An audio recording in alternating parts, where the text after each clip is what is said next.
먼저 누가복음 2장 25절부터 27절 한 절씩 교독하겠습니다. 예루살렘에 시몬이라는 사람이 있으니 이 사람은 의롭고 경건하여 이스라엘의 위로를 기다리는 자라. 성령이 그 위에 계시더라. 그가 주의 그리스도를 보기 전에는 죽지 아니하리라는 성령의 지시를 받았더니 함께 읽겠습니다. 성령의 감동으로 성전에 들어가매 마침 부모가 율법의 관례를 따라 행하고자 하여 그 아기 예수를 데리고 오는지라. 한 구절 더 보겠습니다. 베드로후서 3장 8절부터 13절입니다. 제가 먼저 8절 봅니다. 사랑하는 자들아, 주께는 하루가 천년 같고 천년이 하루 같다는 이 한 가지를 잊지 말라. 주의 약속은 어떤 이들은 더디다 하고 속삭인 것이 끝이 더딘 것이 아니라 오직 예수께서 너희를 대하여 오래 참으사 아무것도 멸망하지 아니하고 다 회개하기를 이기를 원하시느니라. 그러나 주의 날이 도둑같이 오리니 그날에는 하늘이 큰 소리로 떠나가고 물질이 뜨거운 불에 풀어지고 땅과 그 중에 있는 모든 것이 드러나리로다. 이 모든 것이 너희에게 풀어지나리니 너희가 어떠한 사람이 되어야 마땅하냐. 거룩한 행실과 경건함으로 하나님의 날이 임하기를 바라고 간절히 사모하라. 그날에 하늘이 불에 타서 풀어지고 물질이 뜨거운 불에 녹아지려니와 우리는 그의 약속대로 의가 있는 곳인 새하늘과 새 땅을 바라보도다. 아멘. 오늘 두 가지 본문을 잡았습니다. 누가복음 2장 25절부터 27절에는 시몬이라는 사람에 관한 이야기가 나오고요. 베드로후서 3장 8절부터 13절에서는 베드로 사도가 이제 순교를 얼마 앞두지 않고 온 교회들에게 편지해서 당부해야 하는 이야기를 이렇게 부탁을 하는데, 이 두 가지 말씀이 서로 다른 배경과 환경 속에서 시대가 한참 떨어져 있는 한 70년 정도 떨어져 있는 그 시간임에도 불구하고 내용이 굉장히 유사하다는 것을 발견할 수 있습니다. 누가복음 2장 25절은 초림을 기다리던 사람들에 관한 이야기고요. 베드로후서 3장 8절부터 13절은 재림을 기다리는 사람들에 관한 이야기예요. 근데 두 말씀이 굉장히 유사하다는 것은 초림을 기다리는 마음이나 재림을 기다리는 마음이 거의 같다는 이야기이기도 하고요. 그 환경도 비슷하다는 것을 우리들이 알 수 있게 됩니다. 2005년을 한마디로 표현하게 되게 되면 혼란스러운 한 해가 아니었는가 하는 생각이 들어요. 한 해를 마감하면서 이제 대강절입니다. 대강절이라는 것은 추수감사절이 지나고 성탄절 되기 직전까지 예수 그리스도의 오심을 기념하며 지키는 절기입니다. 사실 한국에서는 별로 그렇게 중요하게 여기지 않는 절기이지만 미국 교회에서는 대강절을 굉장히 중시 여기죠. 그래서 이 대강절에 예수 그리스도의 오심에 관한 의미를 깊이 되새기면서 우리의 마음을 가다듬는 그런 시간이기도 합니다. 한 해를 마감하면서 저와 여러분들도 동일하게 올 한 해 어떻게 살았는지를 생각해보고 또 이 재림을 기다리는 성도로서 우리가 어떤 마음을 가져야 되는지를 다시 한번 짚어볼 수 있기를 소원합니다. 이것이 그냥 단순히 우리가 바르게 살아야지, 정직하게 살아야지를 이야기하는 것이 아니라 우리의 삶의 또 다른 위로이기도 하다는 사실을 여러분들과 제가 깨달을 수 있었으면 좋겠어요. 왜냐하게 되면 아까 전에 말씀드린 것처럼 한 해를 보게 되면 너무 혼란스럽습니다. 이 혼란스러움의 이유가 무엇인가를 잘 생각해 보게 되면 세상의 기준이 사라졌기 때문에 그래요. 그래도 과거에 10년 전, 20년 전에는 모두가 공감하는 기준이 있었습니다. 그래서 이렇게 얘기하게 되면 그 말이 맞지라고 이야기를 하면서 적어도 70-80%의 사람들이 같이 고개를 끄덕여주고 그러긴 했어요. 그러나 좀 어려운 이야기이긴 하지만 포스트 모더니즘 시대, 다양화 시대가 됐기 때문에 한 곳에서 절대적인 진리가 없다라고 생각을 하죠. 그래서 곳곳에 다양한 진리가 있고 다양성을 존중하는 사회가 됐습니다. 다양성을 존중하는 사회라 그러게 되면 되게 좋은 소리처럼 들리지만 사실 다르게 이야기하게 되면 기준을 상실해버렸다는 이야기와 동일하게 됩니다.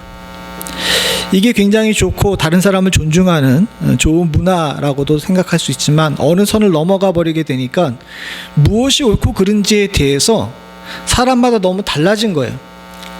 그러다 보니 결국 어떻게 됐냐 하게 되면 미국과 한국 사회뿐만 아니라 온 세계가 세대 간의 갈등과 문화적 갈등 속에서 서로 양극화돼 버리고 있습니다. 그래서 어느 사회도 지금 다 같이 앓고 있는 병이 있는데 극단적인 분열을 겪습니다. A라고 얘기하게 되면 과거에는 70-80%의 사람들이 그것이 옳지라고 생각하면서 어느 정도 의견이 통일이 됐지만 지금 A라고 이야기를 하게 되면 50%는 그 말이 맞지라고 이야기하지만 반대로 50%는 그건 틀리지라고 이야기를 하는 그런 사회예요. 세상의 모든 곳이 그렇고 심지어는 교회 안에서도 그런 식으로 나오기 때문에 극단적인 분열이 온 세계를 지금 뒤덮고 있는 그런 상황입니다. 또한 주님께서 이웃을 사랑하라고 이야기를 했는데 이웃을 사랑하는 긍휼을 잃어버렸죠. 그러다 보니까 어떻게 되냐 하게 되면 물질이 한 곳에 고입니다. 부가 편중이 되어서 부자는 더 부자가 되고 가난한 사람들은 더 가난해지게 됩니다. 국가도 마찬가지예요. 부자 나라들은 더 부자가 되고 가난한 나라들은 더 가난하게 됩니다. 더군다나 기후변화나 이런 것들 때문에 5가지 필수 음식물의 물가가 다른 것들보다 더 많이 올랐다고 이야기하죠. 5가지가 뭔지 아십니까? 우유, 버터, 계란, 그리고 소고기, 그리고 계란이 아니구나. 카카오랑 커피랍니다. 여러분들 이제 커피 비싸서 못 마실 날이 얼마 안 남았다 그래요. 초콜릿도 못 먹을 날이 얼마 안 남았다고 이야기합니다. 지금 열심히 드셔놓기를 바라는데 어쨌든 이러다 보니까 어떻게 되게 되면 이게 한쪽으로 쏠리는 거예요. 미국과 같은 나라, 한국과 같은 잘 사는 나라들은 상대적으로 그런 것들을 잘 누리지만은 가난한 제3세계에서는 그곳에서 커피가 나고 그곳에서 카카오가 남에도 불구하고 평생을 살면서 초콜릿을 입에도 대보지 못한 사람들이 넘쳐나는 그런 세상이 됐다고 많은 사람들이 안타까워합니다. 그런데 더 안타까운 것은 이제 부유한 나라들이 가난한 나라들 향해서 과거처럼 너그럽지가 못하다는 거죠. 그러다 보니 사람들이 많이 화가 나 있어요. 가난한 사람들은 가난해서 화가 나고 부유한 자들은 더 부유하지 못하기 때문에 화가 나 있는 그런 세상 속에 살고 있습니다. 영적인 부분에서도 마찬가지입니다. 영적인 부분에서도 가치관의 혼란과 이런 부의 편중이 있다 보니까 영적인 부분에도 영향을 받아가지고 교회와 성도들이 어떻게 살아야 될지에 대해서 너무 혼란스러워하는 경우가 많습니다. 그래서 그런지 모르지만 대강절 설교를 준비하면서 한국에 있는 많은 목사님들의 설교를 들어보는데 그 목사님들이 한결같이 이야기하는 것이 말세 때에 경성하라라는 말씀을 굉장히 많이 하더라고요. 사실은 지금 우리가 경성이 필요한 시대 속에 살고 있습니다. 딱 주님이 오시기 전 BC 5년, 6년 이때의 모습과 지금의 모습이 꼭 같다고 설교하시는 목사님들도 있더라고요. 이럴 때 우리들에게는 마지막까지 깨어 있어가지고 주님이 오심 그리고 앞으로 장차 주님께서 재림하실 것을 기다려주라는 성도의 모습을 가져야 함과 동시에 오늘 본문에서 읽었던 시므온이 그랬던 것처럼 예수 그리스도의 위로를 사모할 줄 아는 지혜 또한도 있어야 될 줄로 믿습니다. 오늘 본문에 25절에 보게 되면 이 시므온이라는 사람에 관해서 이야기를 해요. 예루살렘에 사는 사람 시므온은 기다리는 자였습니다. 대강절이라고 지금 제가 말씀드렸지만 대강절이라는 말 자체가 뭐냐 하게 되면 주님의 강림을 기다린다라는 의미거든요. 즉 기다리는 절기가 바로 지금이에요. 그리고 이 기다리는 절기에 대해서 제일 잘 형상화된 성경의 인물이 바로 이 예루살렘 사람 시므온이라는 사람입니다. 이 사람은 자체를 설명할 때 그 사람은 이스라엘의 위로를 기다리는 사람이라고 이야기를 하고 있어요. 그래서 대림절은 이 시므온이 상징과 같은 인물이라고 할 수 있습니다. 왜 이렇게 기다리는 사람이 되어야만 했을까? 시므온은 400년 동안이나 말씀이 닫힌 세상 속에 살고 있었어요. 하나님의 말씀이 말라기 이후로 임하지 않습니다. 이런 상황 속에서 나라가 두 번이나 섰다가 망하는 그런 것들을 체험했어요. 그리고 멸망하는 가증한 것들이 성전에 제단을 더럽히는 것도 눈으로 확인해야 됐고, 그런 상황 속에서도 성전과 나라가 점점 세속화가 되어가는 모습을 보게 됐습니다. 예수님께서 채찍을 들고 성전을 가르치면서 장사하는 강도의 구렬이라고 이야기를 했는데 원래부터 그렇진 않았어요. 제2성전에서 얼마나 거룩한 갱신의 일들이 많이 일어나는지 모릅니다. 바르게 살아보겠다고 열심히 노력하던 많은 선진들이 피를 흘리면서 지켰던 믿음의 뿌리들이 송두리째 뽑혀나가는 것을 눈으로 지켜보는 그런 상황 속에 살고 있었어요. 나라도 마찬가지였습니다. 하나님 말씀대로 살아보겠다고 다시 세워졌던 하스모니안 왕가가 어느 순간인가 찬탈자들에 의해 가지고 하나둘씩 권력을 빼앗기고 결국은 로마에게 나라를 잃어버리게 됐습니다.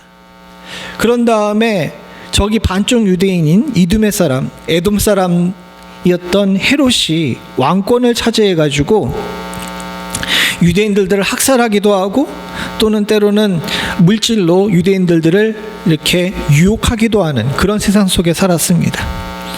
시므온이라는 경건한 사람, 어떻게 보게 되면 지금 시대를 살고 있는 성도들의 눈에 볼 때 세상이 정말 엉망진창인 거예요.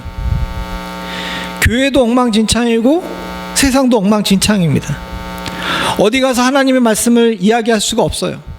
아니, 하나님의 말씀이라고 이야기를 하는데 다 거짓말들을 이야기를 하고 있고 다 세상의 물질에 놀아나고 있는 그런 상황이었습니다.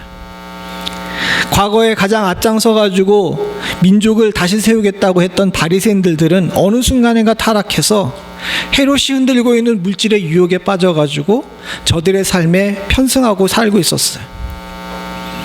딱 이런 상황 속에서 시므온이 살았는데 이 시므온은 참 외로웠던 겁니다. 왜? 홀로 성령의 인도하심을 받고 있는 상황이었거든요.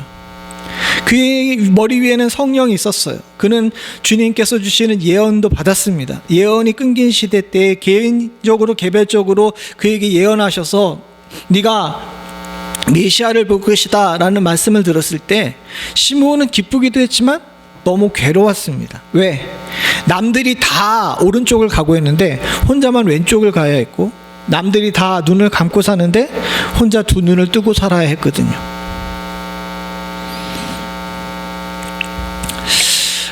사실 이런 삶이 시므온에게 있어서 너무 괴롭고 힘들었을 거예요.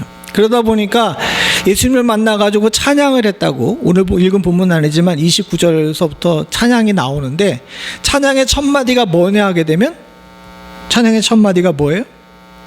여러분도 잘 아시는데,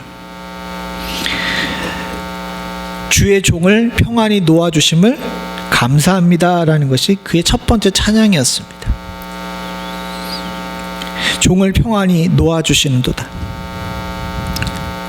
저는 이 말씀을 보면서 시므온이 어떤 심리적 상태를 가지고 있는지에 대해서 곰곰이 생각을 해봤어요.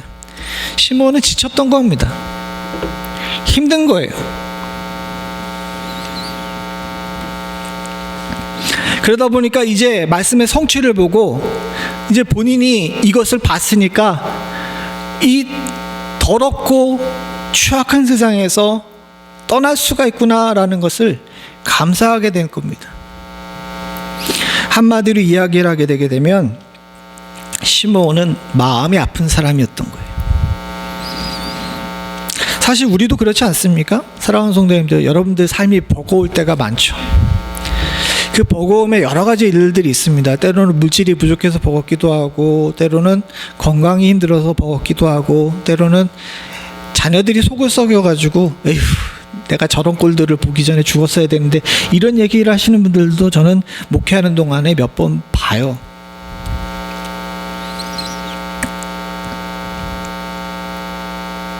사실 그런데 그런 것들은 그냥 살면서 누구나 다 겪고 있는 그런 한숨입니다. 믿는 사람들에게 있어서 가장 힘든 것이 뭐냐 하게 되면요, 가장 힘든 것이 뭐냐 하게 되면 세상이 점점 하나님과 반대쪽으로 가는 것에 대해서 그걸 느끼고 또 거기에서 나도 그 길에 따라가고 있다는 걸 느낄 때 성도들은 거룩한 양심의 가책을 느낄 수밖에 없습니다. 살아있는 성도들이라면 그럴 수밖에 없어요.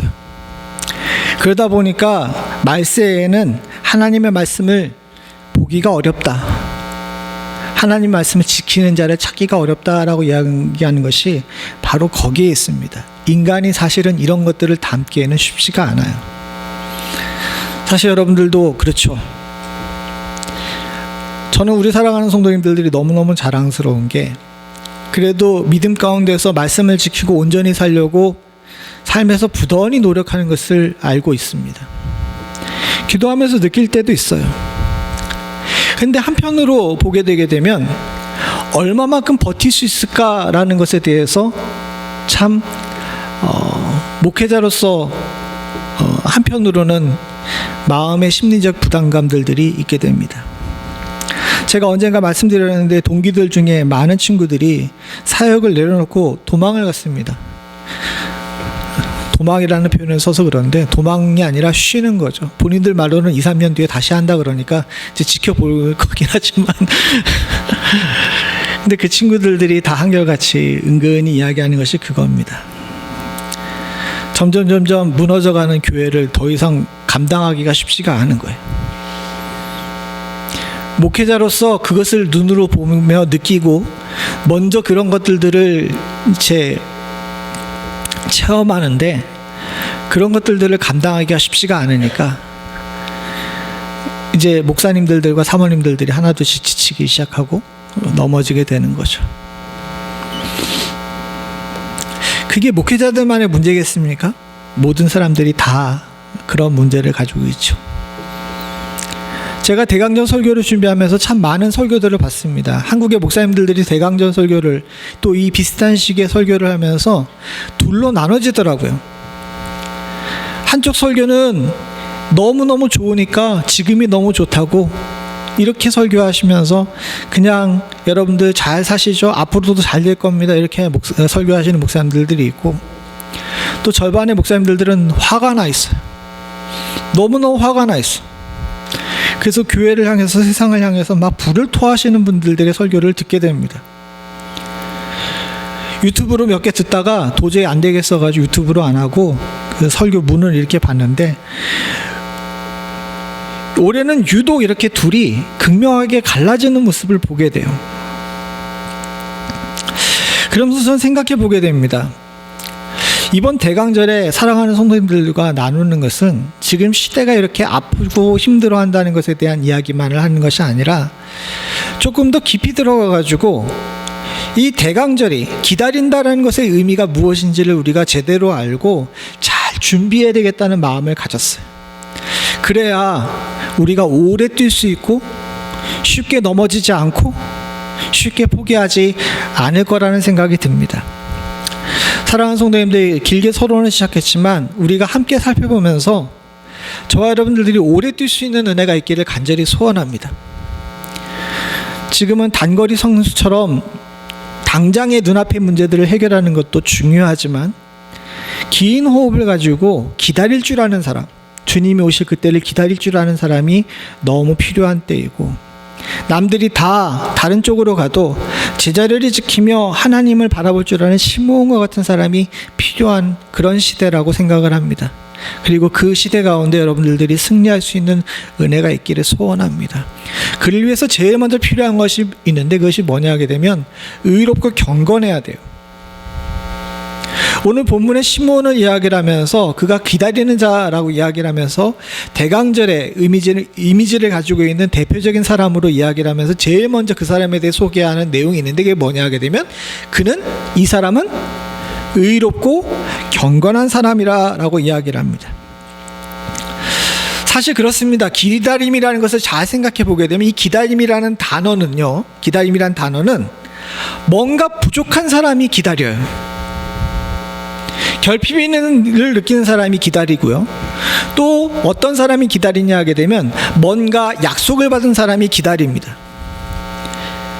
무슨 얘기냐?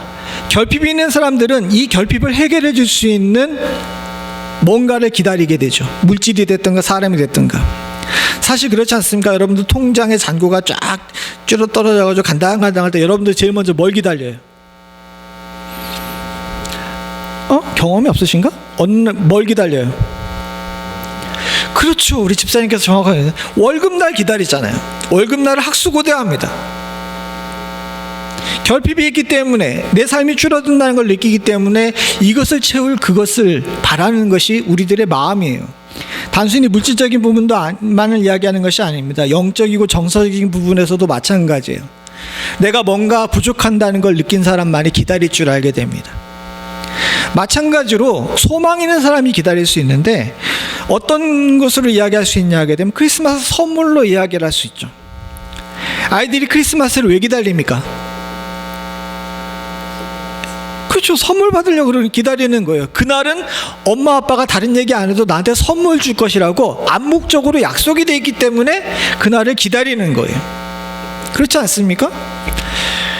그런데 여러분들 결핍을 느끼지 못하거나 신뢰할 수 없는 약속을 가진 사람은 기다리지 않습니다. 예를 들어 보죠. 우리 집에 두 딸내미가 있습니다. 두 딸내미가 있는데 이 친구들이 적어도 미들스쿨 전에는 성탄절을 엄청 기다렸어요. 왜? 선물을 너무너무 기대했거든요. 그런데 얘들이 중학교 올라가고 고등학교 올라가니까 성탄절을 기다릴까요? 안 기다릴까요? 안 기다려요. 왜?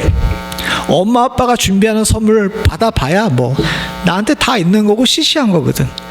종국에는 어떻게 되는지 아십니까? 뭐라 그러는지 아세요? 크게 얘기하세요. 뭐라고? 정답을 아시네. 돈으로 달라 그래요. 여러분들도 다 경험해 보시는 거잖아요. 왜 그럴까요? 애들이 필요한 게 없어.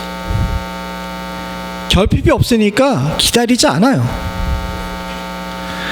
마찬가지로 신뢰할 만한 소망을 가지고 약속을 갖지 못한 사람은 기다리지 않습니다. 저 사람이 약속을 지킬지 안 지킬지 모르는데 내가 뭐하러 기다리게 됩니까? 그런 의미에서 볼 때 우리가 기다리는 존재로서 대강의 의미를 가진 사람으로서 가져야 될 것이 있는데 뭐냐 하게 되면 내가 지금 심령이 가난한 자, 애통하는 자, 의에 주이고 목마른 자라는 것을 깨달을 줄 알아야 돼요. 그래야 기다리게 됩니다. 그렇지 않습니까? 심령이 가난한 자, 애통하는 자, 의에 주이고 목마른 자가 되기 위해서는요, 사랑하는 성도님들, 지금 내가 살고 있는 이 땅, 이 상황, 이 환경이 내게 맞지 않다는 걸 깨달아야 돼요. 세상은 죄악이 관영하고 공중권세 잡은 자가 세상을 주관합니다. 여러분들 지금 이 세상이 편해요? 편해요? 안 편해요? 야, 우리 큰 소리로 대답하기로 합시다. 요건 확실하게 하고 가야 돼요. 지금 세상이 편해요? 안 편해요? 안 편한 게 정상입니다. 지금 세상 돌아가는 게 너무 편하고 지금 세상이 너무 좋다라고 이야기를 하게 되면 그때부터는 하나님을 찾지 않아요. 제가 들은 설교 중에 어느 목사님이 그런 우스갯소리를 하는데 요즘 한국이 너무 편해가지고 다들 교회를 안 나온다 그래. 야, 우스갯소리긴 하지만 그 말이 맞다고 생각해. 그러면 세상이 불편하다는 걸 어떻게 느낄 수가 있느냐는 거죠. 시므온처럼 의롭고 경건해야 불의하고 경건하지 못한 세상이 불편하다는 걸 느낄 수가 있게 되겠죠. 후에 재림을 기다리라고 얘기한 베드로도 마찬가지였습니다. 베드로도 자기가 이제 순교할 때가 얼마 안 남은 걸 알고 있었어요. 그런 상황 속에서 성도들에게 마지막으로 편지를 쓰면서 주님 오실 날을 기다리라 라고 이야기를 하면서 준 조언이 있는데 그 조언이 뭐냐? 베드로후서 3장 11절부터 12절입니다. 11절만 먼저 읽어보죠. 같이 봅니다. 시작. 이 모든 것이 너희에게 풀어지리니 너희가 어떻게 사람을 마땅하냐? 거룩한 행실과 경건함으로 뭘 기다리라고요? 12절에 보니까 하나님의 날이 임하기를 바라보고 간절히 사모하라. 하나님의 나를 바라보고 간절히 사모하는 자는 어떤 마음을 가져야 되느냐? 마땅히 거룩한 의식과 경건함이 있어야 된다는 거예요. 그래야 지금 세상 속에서 끝까지 긴장을 놓지 않고 깨어 경성하며 주님 오심을 기다릴 수 있게 된다는 겁니다. 즉 경건함으로 세상이 불편한 세상이라는 것을 알아야 됩니다. 인간은 기본적으로 편안함을 추구해요. 그게 인간의 본성입니다. 그게 잘못된 것은 아니에요. 주께서 주신 귀한 본능인데 그 본능을 무시할 수는 없죠. 그러나 그것이 도를 넘어가지고 그 편안함을 추구하는 것이 쾌락이 되고 어느 순간인가 그 편안함을 인하여서 하나님을 놔버리게 되게 되면 그때부터 인간들은 하나님 앞에서 버림받게 된다는 사실을 저와 여러분들이 잊지 않아야 될 줄로 믿습니다. 지금 수요예배 때 사사기를 봅니다. 사사기를 쭉 보면서 느끼는 것이 그거예요. 사사기는 계속해서 반복이 되죠. 하나님께서 구원하시고 이스라엘이 평안을 누리고 다시 죄를 짓고 그러다가 이웃 대적들에게 자신의 삶들이 망가지게 되면 울부짖으면서 하나님께 도와달라고 그러고 그럼 하나님께서 다시 사사를 세워가지고 똑같은 일들을 계속 반복합니다. 여기서 중요한 것이 있는데 뭐냐게 되면 하나님께서 이 사람들을 구원하게 되면 이 사람들이 처음에는 하나님 잘 믿겠다라고 이야기를 합니다. 그런데 세상이 편안하게 되면 어떻게 됩니까? 다시 죄로 가요.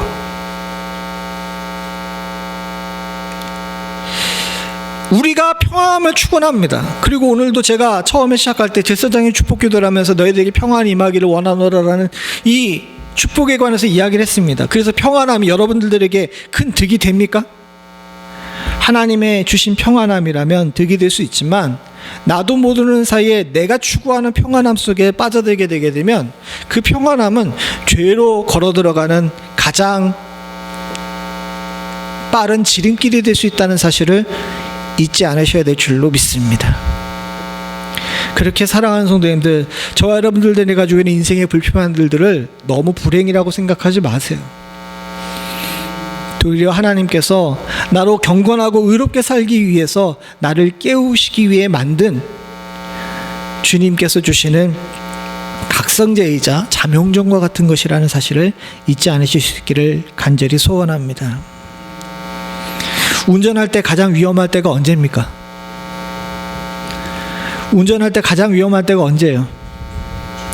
졸릴 때?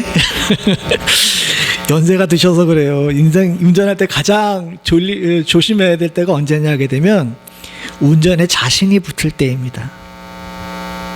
나 이제 운전 잘해, 이 길 익숙해 라고 이야기할 때 반드시 사고가 나요.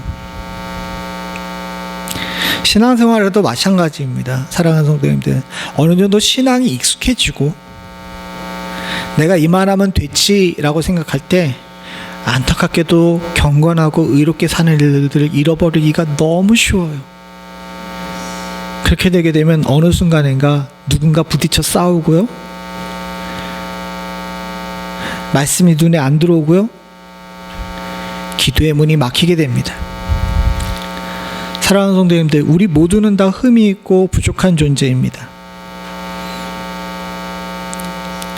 그렇게 저와 여러분들이 모두가 다 실수하고 넘어질 수밖에 없어요.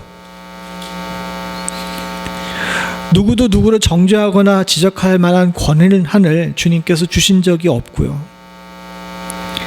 우리가 세상에 대해서 불평하고 원망하지만 우리가 세상보다 나은 것 없습니다. 시므온은 아까 전에 이야기한 것처럼 나라가 망해가고 교회가 더럽혀지는 것을 보면서 누구도 원망하지 않아요. 그냥 자신의 경건과 의로움을 지킬 뿐입니다. 사랑하는 성도님들과 저도 이 시므온처럼 이런 지혜로 사실 수 있는 축복이 있기를 간절히 소원합니다. 성탄을 기다리면서 우리는 우리의 삶을 좀 더 날카롭게 다다듬어야 될 필요가 있습니다. 크리스마스 트리를 보면서 또 여러 곳에서 들리는 캐롤을 들으면서 성탄이구나 라는 그런 마음으로 넘어가지 마시고 또 한 해가 지나가는구나 라고 이야기하면서 슬퍼하는 마음으로 지나가지 마시고 이때 대강의 의미, 기다림의 의미를 새기면서 의롭고 경건함으로 우리의 삶을 더 날카롭게 다듬을 수 있는 축복이 있기를 소원합니다. 그리고 이 기다림에 있어서 또 한 가지 중요한 것이 있는데 뭐냐, 이 시므온이 기다린 것이 무엇이냐는 것을 우리가 봐야 돼요. 시므온은 무엇을 기다렸습니까? 이스라엘의 위로를 기다렸습니다. 경건한 사람들이 범하는 가장 쉬운 실수가 있는데 그것은 뭐냐 하게 되면 세상을 향한 분노입니다. 의롭고 경건한 사람들 입장에서 보게 되게 되면 세상이 자꾸 거꾸로 가면 그 사람들에 대해서 어떤 마음 품게 돼요? 여러분들이 예수 열심히 믿고 있는데 예수 열심히 믿는 여러분들과 대신 반대되게 예수 모르고 정말 세상을 막 사는 사람들을 보게 되면 여러분들 어떤 마음이 들게 됩니까? 아휴, 저러다가 저 망하지, 이런 마음 들면 여러분들 그래도 다행입니다. 근데 제가 아까 전에 말씀드렸듯이 설교를 준비하면서 참 많은 설교를 들었는데 설교가 둘로 나눠졌다 그랬죠. 한쪽은 너무너무 평안하니까 좋다라고 이야기하는 쪽이라면 한쪽은 어때요? 하늘에서 불이 떨어져가지고 다 태워 죽여버렸으면 좋겠다는 마음으로 설교하시는 목사님들이 많더라고요.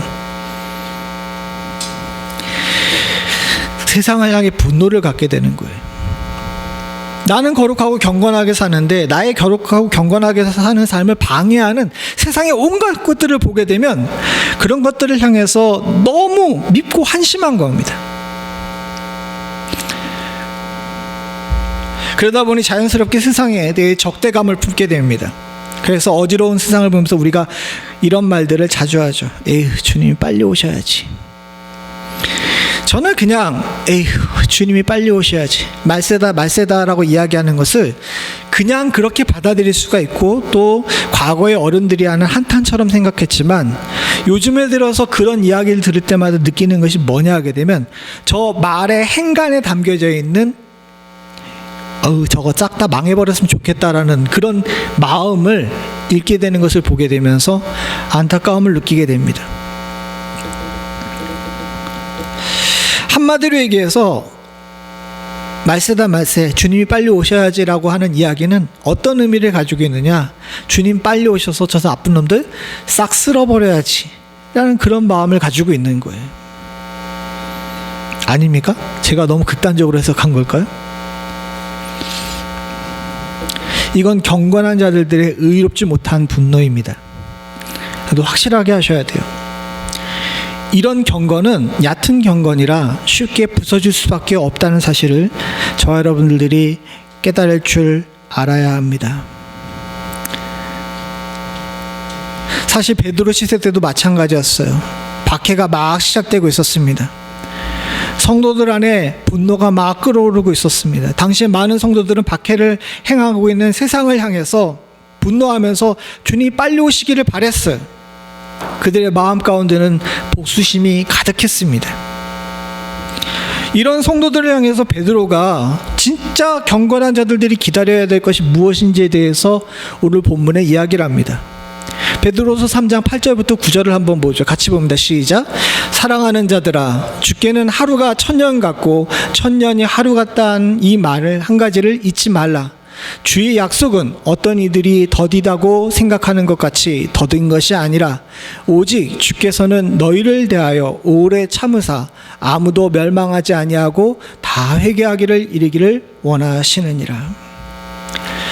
성도들은 주님의 마음을 읽을 줄 알아야 됩니다. 세상이 잘못 가고 있는 건 맞아요. 의롭고 경건한 사람은 눈을 떠서 세상이 잘못 가고 있는 걸 볼 수 있겠죠. 그러면 우리가 세상이 잘못 가고 있는 것을 보면서 그 세상을 향해서 어떤 마음을 품어야 되느냐는 겁니다. 베드로 시대의 많은 사람들처럼 분노를 품고 주님께서 빨리 오셔가지고 저 로마 제국의 위정자들을 향하여서 주의 분노의 칼을 휘두르기를 원하십니까? 아니면 시므온 시대 때 시므온 말고 동일한 마음을 가지고 살았던 열심당원들처럼 나라를 뒤엎기를 원해요?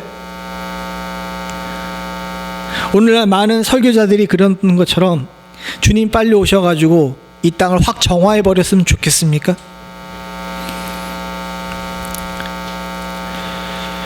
베드로도 이야기합니다. 주님께서 오시면 하늘이 울리고 땅이 녹아요. 그러나 사랑하는 성도님들, 그것은 주님의 일이고요. 우리가 할 일은 여기 사랑하는 자들아 라고 안타깝게 베드로가 부르면서 이야기하는 것처럼 이 얼마 남지 않은 유예 기간 동안 주의 위로를 세상에 전하면서 어떻게든 나와 이웃들을 향하여서 주님께서 원하시는 것처럼 멸망하지 않고 회개하기를 원하시는 주님의 마음을 실현시키려고 노력하는 위로가 필요한 줄로 믿습니다. 주님은 심판하러 오십니다. 그건 확실해요. 그러나 사랑하는 성도님들, 우리가 구애하고 기다려야 되는 것은 심판이 아니라 위로라는 사실을 잊지 마셔야 될 줄로 믿습니다. 제가 분노하면서 불을 토하시는 목사님들을 비난하는 것은 아닙니다. 저도 가끔 그렇게 설교할 때가 있잖아요. 근데 돌이켜 회개하는 것은 제가 인간의 혈기로 하나님 말씀을 잘못 해석하지 않았나 하는 것들에 대해서 회개하게 되더라고요. 사실 베드로는 누구보다도 화가 나고 분했었을 겁니다. 다 아시는 것처럼 주님이 잡히시던 날 밤에 유일하게 칼을 들었던 사람이 베드로 아니었습니까? 눈앞에서 성도들이 잡혀가고 사자밥이 되고 횃불 대용으로 서 있는 모습을 보면서 아마 베드로도 분노가 가득 차 오를 수 있었을 거예요. 그러나 그런 상황 속에서도 사랑하는 자들아, 저 말 한마디, 다른 어떤 곳에 나온 이야기보다도 저기 8절에 나와 있는 저 사랑하는 자들아, 이 한마디가 베드로가 지금 가지고 있는 마음을 이야기해 주고 있는 것 같습니다. 박해 가운데 고통받고 있는 성도들을 위로하기 위해서 형제들아 라고 부르는 것이 아니라 사랑하는 자들아 라고 부르면서 인내하자. 세상이 우리를 향해서 칼을 들어도 우리는 위로를 선포하고 회개시키는 자가 되자라고 이야기하는 저 마음이 진짜 기다리는 자들의 마음이라는 겁니다. 사랑하는 성도님들, 오늘날 교회와 성도들은 세상을 향해 화가 많이 나 있는 상태입니다. 그러나 성숙한 경건자들은 심판이 아닌 위로를 기다리는 자이고 정죄가 아닌 회개시키는 자라는 사실을 잊지 않아야 교회가 교회로서의 역할을, 성도가 성도로서의 역할을, 목회자가 목회자로서의 모습을 지켜나갈 수 있는 줄로 믿습니다. 사랑하는 성도님들, 시므온처럼 위로를 기다리는 자, 심판을 기다리는 자가 아니라 위로를 기다리는 자가 될 수 있기를 소원합니다. 마지막으로 간단하게 말씀을 정리하며 한 가지 더 짚기를 원하는 것이 있습니다. 그것은 뭐냐 하게 되면, 기다림에는 생각보다 너무 많은 에너지가 필요하기 때문에 혼자서는 또 우리 의지로는 불가능하다는 사실을 인정하고 성령의 도우심을 취해야 된다는 거예요. 불안을 이기게 하고 강한 의지로 담대해야 될 뿐만 아니라 움직일 때를 놓치지 않고 움직여야 합니다. 또 거기에 더해서 하나님의 뜻과 시대를 알고 읽을 줄 아는 지혜가 있어야 잘 기다릴 수가 있어요. 근데 이게 인간의 힘으로 되질 않아요. 아까 전에 제가 처음에 말씀드렸던 것처럼 우리는 장거리를 뛰어야 되는데, 인간의 의지로 믿음을 지키고 신앙생활을 지키게 되면 단거리는 할 수 있지만 마라톤은 뛸 수가 없습니다. 신앙생활의 의지도 필요해요. 그걸 부정할 수 없습니다. 그러나 사랑하는 성도님들, 우리의 호흡이 딸린다는 사실도 인정해야 됩니다. 우리가 길게 뛰기 위해서는요, 사랑하는 성도님들, 우리 의지와 함께 내 안에 내주하시는 성령님이 나를 주장하시고 나를 온전케 하시는 역사가 우리 가운데 있어야 될 줄로 믿습니다.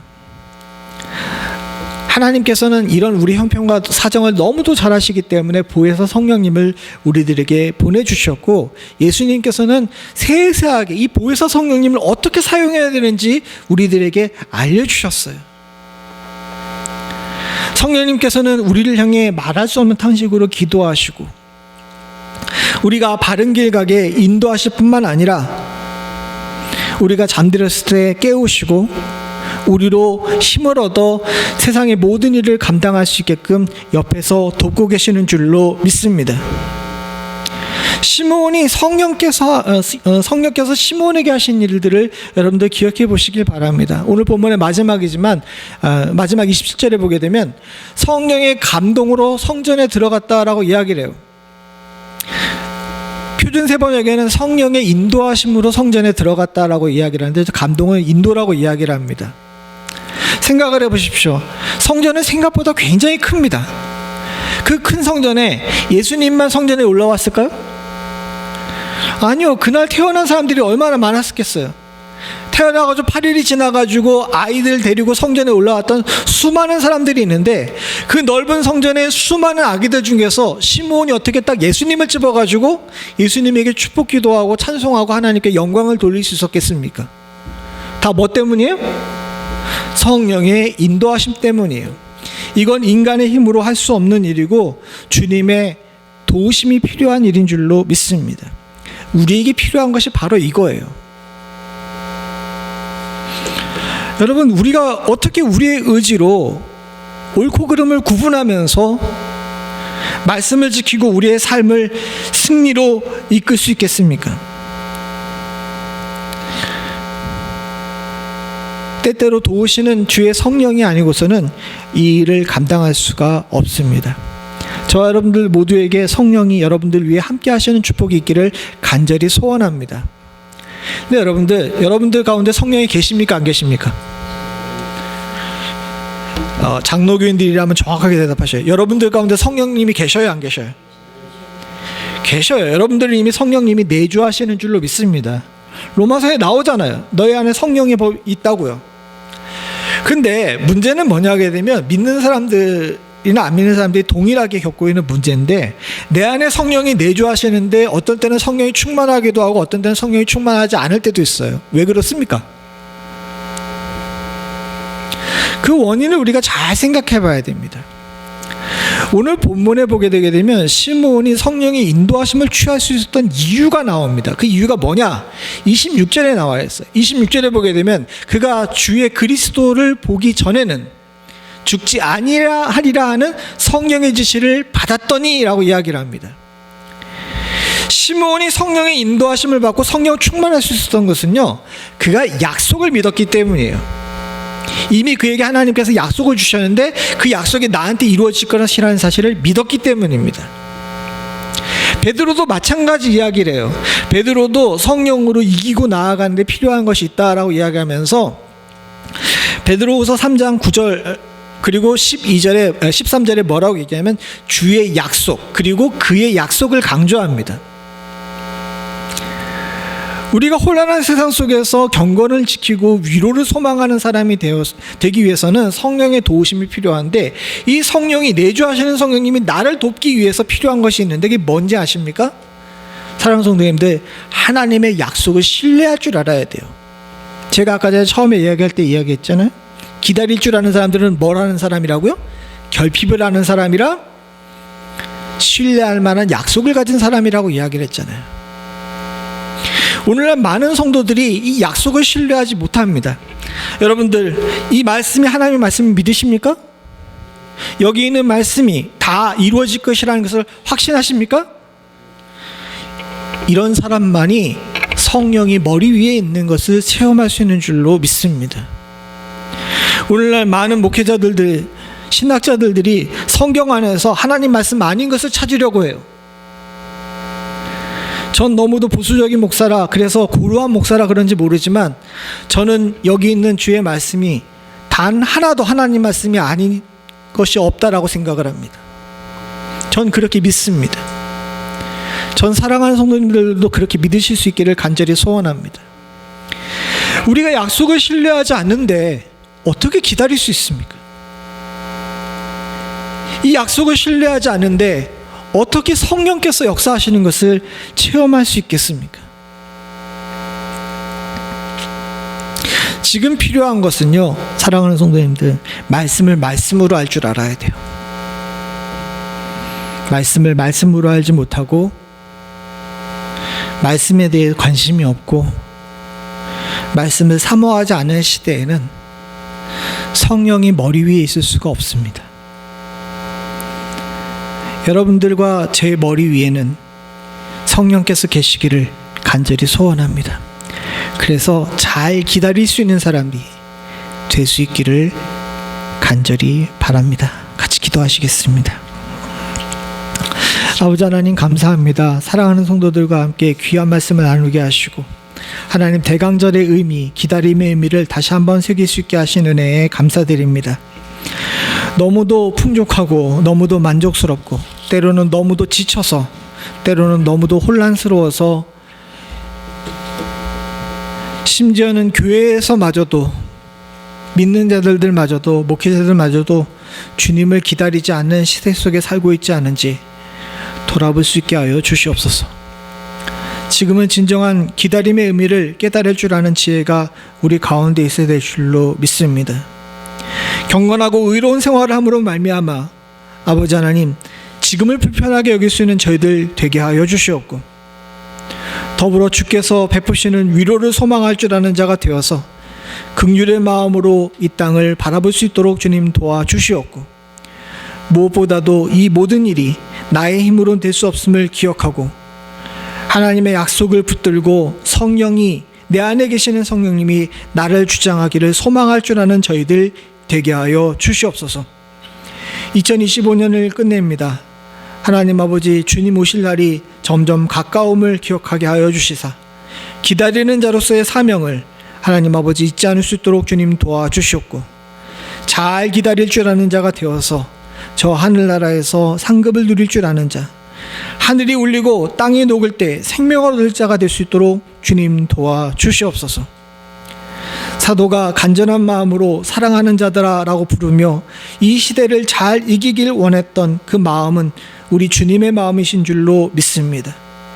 주님께서도 지금 사랑하는 성도들과 부족한 종을 사랑하는 자들아 부르시며 잘 이겨라, 끝까지 승리해라, 생명을 지켜라 라고 이야기하신다는 사실을 기억하게 하여 주시사 하나님 아버지 마지막까지 잘 기다릴 줄 아는 저희들 되게 하여 주시옵소서. 모든 말씀 예수님의 이름으로 간절히 기도드리옵나이다. 아멘.